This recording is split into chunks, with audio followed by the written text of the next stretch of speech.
Kas nežino, tai pagal Indijoje yra 4 pagrindinės kastos. Tai aukščiausia brahmanai, Vidūnas iš tikrųjų daug gražiau rašė, mums aiškesnę kalbą. Brahmanai, jie kažką supranta, žinantys. Žemesnė kasta, vaišiai, šatrijai, 2-3 ir be abejo paskutinė, pati masyviausia, tai šudra. Dar yra tiesa čandala vadinama, tai vadinami neliečiamieji, kurie prie jų net nei prisiliest galima, netgi žvilgsnio, kai kurie saugosi, kad netgi žvilgsnis jų gali suteršti, sutepti. Aš būna irgi kai kurių žmonių, netgi žvilgsnio stengiuosi saugotis. Nors kaip Biblija rašo, sako, neužtarnautas prakeikimas, tai tarsi pabaidytas žvėrybis, reiškia, turi nebijoti, jeigu dorai gyveni, reiškia, nėra ko bijoti. Gali keikti mane visas pasaulis, gali keikti, man nesuveiks, tu šventam žmogui. Bet aš asmeniškai truputį kitaip perdarau visas tas kastas. Tai viena yra dalis tokie skaitantis, mąstantis, ieškantis, norintis pažinti, ieškantis tiesos, savo praeities, savo šaknų, analizuoja įvykius iš visų pusių. Yra kita grupė, sakykime, kita kasta, tai kurie, jie nieko nesidomi, nieko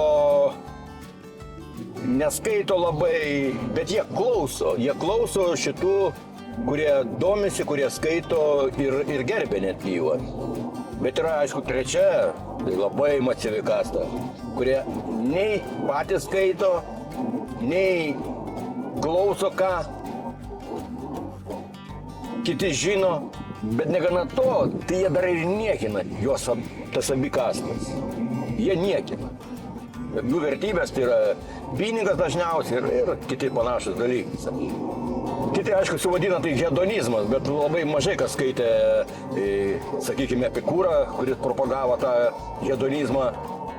Iš tikrųjų, tai ten visai kitaip galima suprasti, kaip jis rašė. Išminčius ieško nemalonumo, bet nekentėti. Kiti galvoja, kad tai malonumas. Ne. Malonumas jau yra nekentėti tiesiog. Mažesnės kančios, be abejo, yra neišvengiama šiam pasaulyje kol kas. Nebent jau visiškas mankurtas, jeigu esi, tai, kaip ir sakė, turnumas tai yra vienintelė iš visų ligų, dėl kurios kenčia nesergantysis, bet aplinkiniai. Vienintelė liga yra debilizmas. O kiti galvoja, kad debilas tai yra tas, kuris nieko nesupranta, nieko nežino. Ne. Debilas visai kitokią prasmę turi. Debilas gali būti ir 8 aukštojo diplomus turėti, ir jis gali būti debilas. Galit suvesti tarptautinį žodžių žodyną, tai yra debilus spiritus. Lietuvių kalbą išvertus silpnos dvasios. Jis gali mojuoti ten diplomais ir panašiai. Jis yra debilus spiritus, silpnos dvasios. Tai ką noriu pasakyti, yra dauguma tokių, sakykime, kaip aš, sakykime, pavyzdžiui, skaitau kažkokį knygą, sakykime, ar kažkokį filmą, ar spektaklį žiūriu, ar dar kažką. Ir jeigu aš nesuprantu, sakykime, aš jau skaitydavau Kantą, Immanuelį, Martiną Heidegerį, tai vieni iš tokių didžiausių, sakykime, filosofo paskutinių laikų. Ten praktiškai nieko aš nesuprasdavau. Beveik, didžiąją dalį. Tai nereiškia, kad aš nesakau, kad tai yra nesąmonė. Pas tave reiškia, aš esu toks menkas, aš nepriaugau iki tokio proto, reiškia. Ir turbūt niekada ir nesuprasiu. Tai turiu tai pripažinti. Matomai niekada aš nesuprasiu, apie ką jie rašo. Kad ir kiek paskaityčiau, reiškia.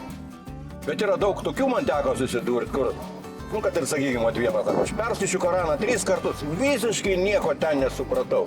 Absoliuti nesąmonė tai yra. O čia yra išdidumas. Kaip ir sako Dievas, išdidiems priešinasi, bet nuolankiesiems teikia malonę. Arba kaip Evangelijoje rašė, kaip ir pats Jėzus sakė. Vienas labai man vertimas patinka, yra, dažniausiai verčia palaiminti vargšai. Bet yra vienas vertimas Juršėno, tai man labai patinka palaiminti, jaučiantis savo dvasinį neturtą, savo skurdą dvasinį. Tai yra šitie palaiminti, jiems bus duota. Kaip tu gali kažką išmokti, Jau tu tariesi viską žinas. Čia galima sakyti kaip pavyzdį. Tai reiškia, visą laiką jau centras, jeigu aš nesuprantu, tai yra durna, tai yra kvaila.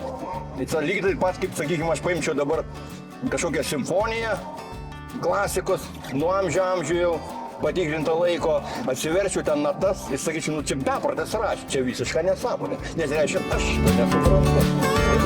Arba man vienas žmogus, kažkaip yra technikai gaudosi, tai yra schemos tam tikros, aš pasižiūriu, man aiškus principas. Kitam tai yra bepračių užrašai.